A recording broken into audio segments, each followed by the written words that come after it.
Breakout strategy एक support लगा दिया, एक रेजिस्टेंस और वेट कर रहे हैं उस टाइम का जब प्राइस ब्रेकआउट दे दे।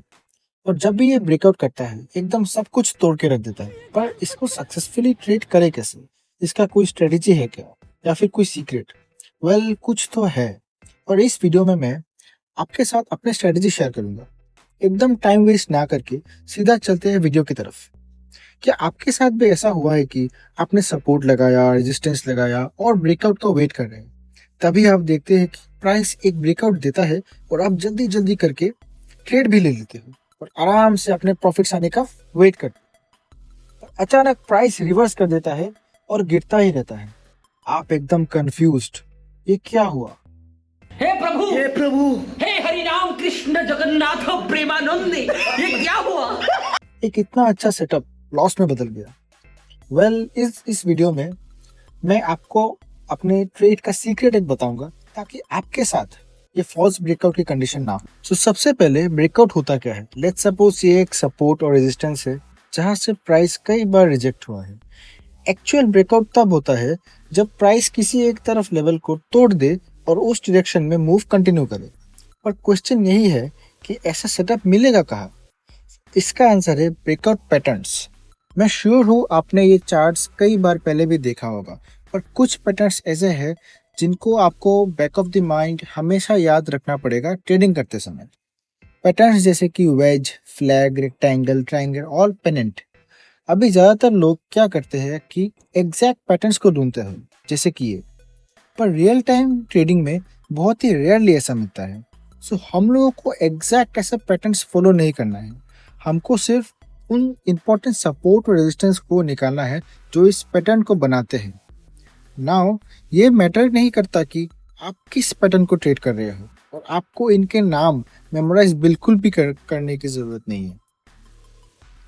इंपॉर्टेंट है कि सारे पैटर्न्स में एक चीज बहुत कॉमन है, प्राइस कंसोलिडेशन। प्राइस दो की लेवल्स बनाता है और इवेंचुअली ब्रेकआउट देता है। यहाँ हमारे पास एक प्राइस मूवमेंट है जहाँ पे हमको सपोर्ट और रेजिस्टेंस के पॉइंट्स दिख रहे हैं। जितना ज्यादा पॉइंट्स उतना ही अच्छा होगा।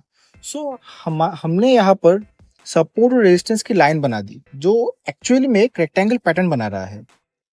यहाँ तक सबको पता होता है, इसके बाद से लोग गलती कर बैठते हैं। लोग यूजुअली क्या करते हैं कि वेट करते हैं किसी एक डायरेक्शन में ब्रेकआउट का, और जब प्राइस ब्रेक करता है लोग एकदम से एंट्री ले लेते हैं। पर इवेंचुअली ये एक फॉल्स ब्रेकआउट होता है। प्राइस फिर से रिवर्स कर जाता है और इनको एक लॉस बुक करना पड़ता है जो कि काफी डिसेंट होता है। इस वीडियो में मैं आपको बताऊंगा कि कैसे बचे इससे और इंश्योर करें कि हम जिस डायरेक्शन में ट्रेड करें उसी डायरेक्शन में प्राइस मूव करे। पहली चीज हमको ये समझना है कि मोमेंटम कैंडल होता क्या है। मोमेंटम कैंडल बेसिकली एक बहुत ही बड़ा कैंडल होता है जो कि अपने पिछले वाले कैंडल से 2 से 3 टाइम्स बड़ा होता है, या 3 मिड साइज कैंडल्स जो कि एक ही डायरेक्शन में हो। हम मोमेंटम कैंडल्स की इन्हीं दो फॉर्म्स को स्टडी करेंगे। चलो एक एग्जांपल से देखते हैं। इस चार्ट में हायर हाइज बन रहे हैं, ये एक रेजिस्टेंस लेवल हो गया। सिमिलरली हमारे पास एक सपोर्ट है जहां से प्राइस बार बार रिवर्स किया है। अभी थोड़ा वेट करते हैं। हम देखते हैं कि एक बड़ा सा कैंडल बनता है और रेजिस्टेंस का ब्रेक करता है। पर प्रॉब्लम यह है कि सिर्फ कैंडल का ऊपरी हिस्सा ब्रेक करता है। हम इसको as a momentum candle count नहीं करेंगे। हमारे लिए ये कैंडल तभी वैलिड होगा जब मेजॉरिटी ऑफ द कैंडल इस रेजिस्टेंस को ब्रेक करेगा या फिर एक और कंफर्मेशन ग्रीन कैंडल बनेगा। पर इस केस में एक रेड कैंडल बन जाता है और हम लोग इसको इग्नोर कर देंगे। चलो एक और एग्जांपल देखते हैं। इधर हमारे पास है सपोर्ट एंड रेजिस्टेंस लेवल्स। जब प्राइस मूव करता है एक डिसेंट साइज कैंडल रेजिस्टेंस को ब्रेक करता है। ये एक मोमेंटम कैंडल नहीं है क्योंकि इसका बॉडी एनफ लार्ज नहीं है, इसीलिए हम कंफर्मेशन का वेट करते हैं। एक सेकंड कैंडल आता है पर ये भी कैंडल छोटा ही है।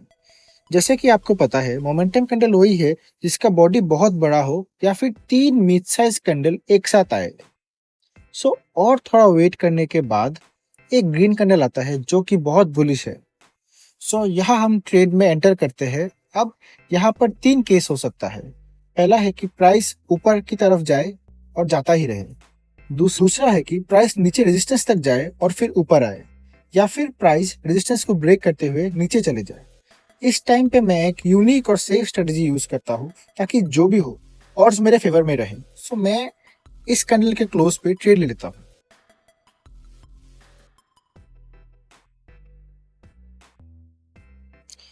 और मेरे स्टॉप लॉस को रेजिस्टेंस लेवल पे सेट कर देता हूँ। इस तरह अगर प्राइस पुल बैक करके रेजिस्टेंस से बाउंस भी करता है तो मेरा स्टॉप लॉस हिट नहीं होगा और मैं प्रॉफिट बना लूंगा। और अगर प्राइस ऊपर ही जाता रहे तब तो कोई चिंता की बात ही नहीं। जैसा कि ये कैंडल बना है, चांसेस बहुत लो है कि फॉल्स ब्रेकआउट हो। और अगर किसी एक दिन चला भी गया, हमारा स्टॉप लॉस है ही जो हमें बचा लेगा। अभी एंट्री डिसाइड हो गया है, नेक्स्ट हमको एक एग्जिट स्ट्रेटेजी भी डिसाइड करना पड़ेगा। यूजुअली ब्रेकआउट्स के लार्ज अपसाइड्स होते हैं। छोटा टारगेट जैसे 1.5:1 का रखने से हम काफ़ी सारे प्रॉफिट मिस कर लेंगे। सो मैं एक सिस्टम यूज़ करता हूँ जिसका नाम है 2 स्टेप टेक प्रॉफिट सिस्टम। इसमें क्या है कि पहले आप एंट्री और स्टॉप लॉस सेट कर देंगे, फिर एक लाइन सेट करेंगे 1.5 रेशियो पे। एक बार जब प्राइस इस लाइन को हिट कर लेगा, हम अपने आधे शेयर्स बेच देंगे और प्रॉफिट गारंटी हो जाएगा हमारा। बाकी आधा जो है वो ट्रेड में रहेगा। नेक्स्ट हम अपने एंट्री पॉइंट को रिमेनिंग हाफ का स्टॉप लॉस बना देंगे, मतलब स्टॉप लॉस को उठा देंगे। हमारा नेक्स्ट टारगेट डिसाइड करेगा एक इंडिकेटर जिसका नाम है शैंडिलियर इंडिकेटर। इस इंडिकेटर को ऐड करने के लिए ट्रेडिंग व्यू पे जाइए, वहाँ पर आपको इंडिकेटर टैब मिलेगा। वहाँ पर टाइप कीजिए शैंडिलियर स्टॉप।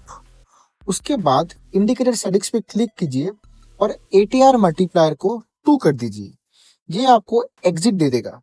हमको यहाँ पे शैंडिलियर इंडिकेटर दिख रहा है। जब भी ये कलर चेंज करेगा, हमको अपने बाकी के शेयर्स भी बेच देने हैं। गौर करिए हमने कितना एक्स्ट्रा प्रॉफिट बनाया आधे शेयर्स बेच के पहले टारगेट पे। अगर हम 1.5:1 वाले स्ट्रेटेजी पे सारे बेच देते तो काफ़ी प्रॉफिट हमारा मिस हो जाता। आप देख सकते हैं प्राइस सीधा ऊपर गया है, कोई भी पुल बैक नहीं दिया है इसने। इसी वजह से मैं यूजुअली पुल बैक का वेट नहीं करता हूँ और सीधा ही एंट्री ले लेता हूँ।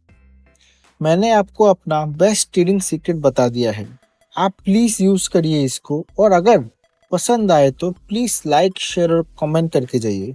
Thank you so much. और हाँ, इसमें मैंने और एक एग्जांपल ऐड कर दिया है जो मैंने पहले स्क्रीन रिकॉर्ड किया था। सो आप लोग प्लीज़ इसको देख लीजिए और ज़रूर इम्प्लीमेंट कीजिए।